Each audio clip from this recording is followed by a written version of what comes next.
당신의 다음 장은 아직 시작도 하지 않았습니다. 새벽 5시, 눈이 떠집니다. 알람도 맞추지 않았는데 몸이 기억합니다. 30년 넘게 이 시간에 일어났으니까요. 더 이상 출근하지 않아도 침대에서 일어나 거실로 나옵니다. 커피를 내리고 창밖을 봅니다. 예전 같으면 지금쯤 씻고 옷 입고 차를 몰고 나갔을 시간입니다. 하지만 오늘은 갈 곳이 없습니다. 몸은 아직 기억합니다. 어제도 그랬고 그저께도 그랬습니다. 퇴직한 지 반년이 지났는데 아직도 새벽에 눈이 떠집니다. 손은 자꾸 핸드폰을 찾고 머릿속엔 오늘 해야 할 일들이 떠오릅니다. 그런데 웃긴 건 오늘 해야 할 일이 없다는 겁니다. 이게 내가 원하던 건가? 사람들은 축하해줬습니다. 이제 편히 쉬세요. 이제 하고 싶은 거 다 하시면 되잖아요. 그런데 막상 쉬려니까 하고 싶은 게 뭔지 모르겠습니다. 아니, 솔직히 말하면 쉬고 싶지가 않습니다. 당신도 그런가요? 사람들은 이해하지 못합니다. 친구들을 만나면 말합니다.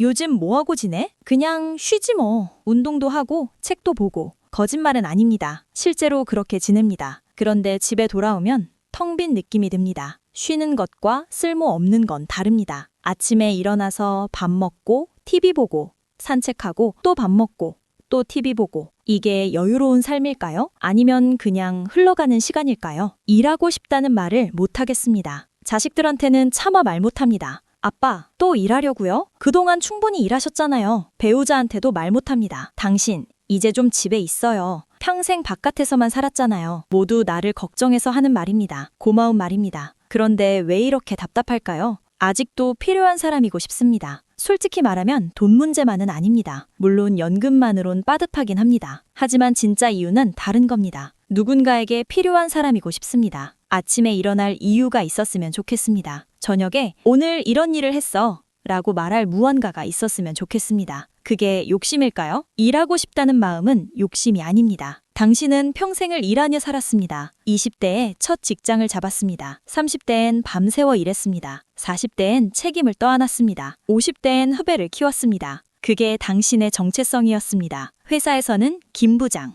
이 과장, 박 대리라고 불렸습니다. 그게 단순한 직급이 아니었습니다. 그게 당신이 누구인지 말해주는 이름이었습니다. 그런데 갑자기 그게 사라졌습니다. 이제 아무도 당신을 부르지 않습니다. 직함도 없고 면함도 없고 책상도 없습니다. 그냥 쉬는 사람이 되었습니다. 하지만 마음은 아직 일하고 싶어 합니다. 이건 당연한 겁니다. 부끄러운 게 아닙니다. 30년, 40년을 달려온 사람에게 갑자기 이제 멈추세요 라고 하면 몸과 마음이 당황하는 게 정상입니다. 일하고 싶다는 마음은 살아있다는 증거입니다. 당신은 끝난 사람이 아니라 방식을 바꾸려는 사람입니다. 예전처럼 못해도 됩니다. 솔직히 인정합시다. 예전처럼 매일 출근하고 하루 종일 일하고 야근하고 주말에도 일하는 건 이제 무리입니다. 몸도 예전 같지 않고 기술도 많이 바뀌었습니다. 하지만 그게 전부는 아니라는 겁니다. 당신이 가진 건 경험입니다. 당신은 30년, 40년의 경험이 있습니다. 현장에 부딪히며 배운 지혜가 있습니다. 실패를 겪고 다시 일어선 이야기가 있습니다. 젊은 친구들은 기술은 빠릅니다. 컴퓨터도 잘하고 영어도 잘합니다. 하지만 경험은 배울 수 없습니다. 책에 나오지 않는 것들, 사람을 대하는 법, 위기를 넘기는 법, 포기하지 않는 법, 그게 당신이 가진 겁니다. 하루 3시간이면 충분합니다. 하루 종일이 아니어도 됩니다. 일주일에 2, 3일이어도 됩니다. 집에서 할 수 있는 일이어도 됩니다. 멘토링, 자문,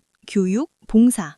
방법은 많습니다. 중요한 건 계속 연결되어 있는 겁니다. 이런 이야기를 들으면 이렇게 생각하실 겁니다. 그래, 좋은 말이야. 그런데 나이 든 사람을 누가 써? 맞습니다. 쉽지 않습니다. 이력서를 내도 연락이 잘 안 옵니다. 면접을 봐도 나이가 걸립니다. 하지만 방법은 있습니다. 정식 채용이 아니어도 됩니다. 주 2일 나가는 파트타임, 프로젝트 기반 단기 계약, 후배 멘토링이나 상담, 작은 회사 자문 역할, 온라인 강의나 글쓰기, 지역사회 봉사활동, 작게 시작하면 됩니다. 처음엔 무료로 해도 됩니다. 한 달만 해봐도 됩니다. 하루 2시간만 해도 됩니다. 중요한 건 다시 시작한다는 자체입니다. 누군간 당신의 경험을 기다립니다. 쉬어야 할 땐 쉬세요. 몸이 힘들 땐 쉬는 게 맞습니다. 무리할 필요는 없습니다. 하지만 끝났다고 말하지 마세요. 하지만 이렇게 말하지 마세요. 나는 이제 끝났어. 나는 이제 할 게 없어. 당신은 끝나지 않았습니다. 당신은 여전히 필요한 사람입니다. 조금 다른 속도로, 조금 다른 방식으로, 조금 다른 자리에서. 하지만 여전히 필요한 사람입니다. 새벽 5시, 다시 눈이 떠집니다. 이번엔 침대에 누워있지 않습니다. 일어나서 커피를 내리고 노트북을 켭니다. 오늘 할 일이 있습니다. 작은 일이지만 분명한 일이 있습니다. 당신의 다음 장은 지금부터입니다.